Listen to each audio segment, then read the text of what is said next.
welcome again to Rehab Time with Jadel.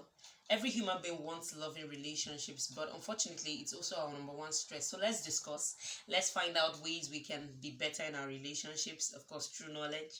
And you could send in your questions to any of my social media platforms. The links are below here. You could also subscribe to my YouTube channel, and you could click the notification button so that you can get first-hand notification for all the videos I put up. So today a lady is asking, what does she need to know from a guy, or what does she needs to do before she starts catching feeling? And I will give you the answer shortly. This lady wants to know what she needs to do, what she needs to know about a guy before she starts catching feelings. I see people going into relationships, they have no idea of what the guy really wants. So the first thing that I would say you should do is to make sure you know exactly what the guy wants from you, because yeah, everybody wants something, isn't it? But what exactly does he want from you? Does he want a fling? Does he want a friend with benefits? Does he want to just, you guys should just hang out? Is that what he wants? So when you see a guy giving you some form of attention, make sure you ask him what exactly does he want from you. Now when he tells you that what he wants is long term, when he tells you that what he wants is more than superficial, then you go to the next step. So the second thing will be that you find out if he has the same father as you. And what I mean having the same father as you will be that, does he serve the same God that you serve? Is he answerable to the same God that you are answerable to? And you know, I say jokingly in some of my graphics, I said, how sad will it be for you to have the devil as your father-in-law? It can be terrible.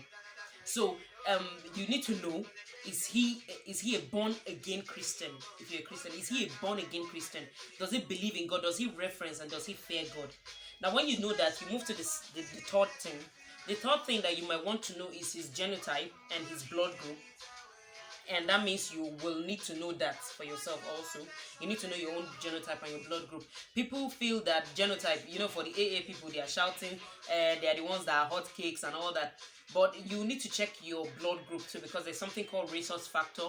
You might want to look more on resource factor and how it affects people in relationships and in marriage when it comes to childbirth. So you might have to find his genotype and his blood group after knowing your own. Then another thing you need to do is that you must watch out for his consistency. That's the fourth thing. Watch out for consistency, because some guys, it's all about a hunting game for them. So when they come, they are rushing you, they are loving you up, they are buying gifts, they are calling you, they are texting you.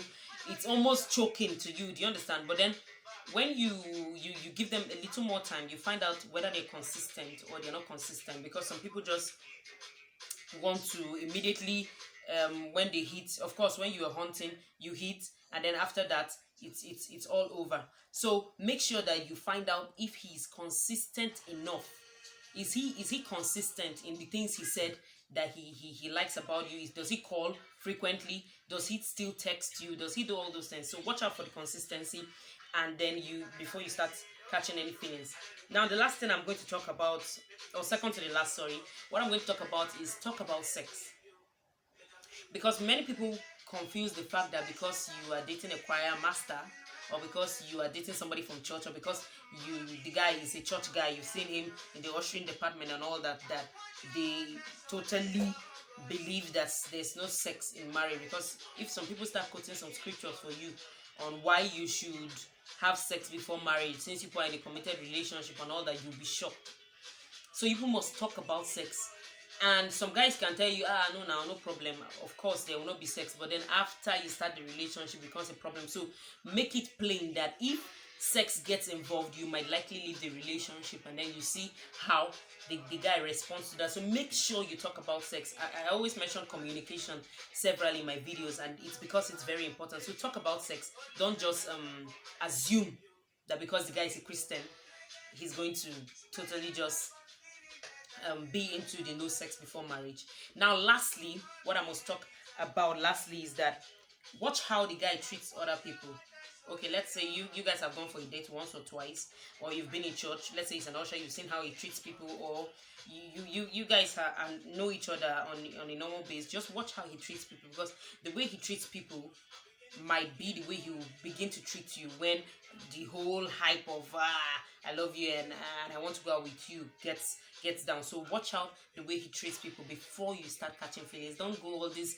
Some girls say they've never asked you out. You're the one that's already crushing. So make sure you settle these things before you say so you say yes to any guy. Okay, so tell me if I answered your question. Let me know in the comment section, and if you have any question to ask me that you want me to do a video about, just put it in this comment section, and I will see you next time. Thank you so much for listening. Bye.